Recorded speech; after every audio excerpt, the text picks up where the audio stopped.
एक था घना जंगल, जहाँ जानवर एक दूसरे के साथ बहुत प्यार से रहा करते थे। उस जंगल के बीच एक बहुत सुंदर और बड़ा तालाब था। उस तालाब में एक मगरमच्छ रहता था। तालाब के चारों ओर बहुत सारे फलों के पेड़ लगे हुए थे। उनमें से एक पेड़ पर बंदर रहता था। बंदर और मगरमच्छ एक दूसरे के बहुत अच्छे दोस्त थे। बंदर पेड़ से मीठे और स्वादिष्ट फल खाता था और साथ ही अपने दोस्त मगर को भी देता था।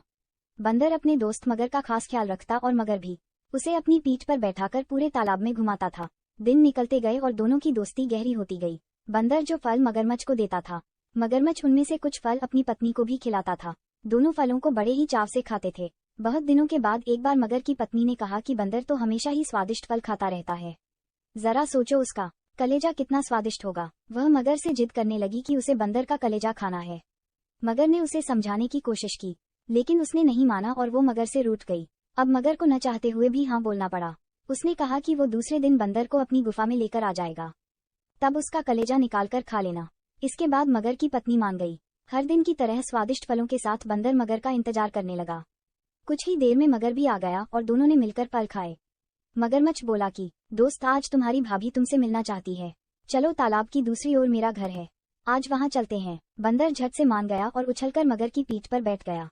मगर उसे लेकर अपनी गुफा की ओर बढ़ने लगा।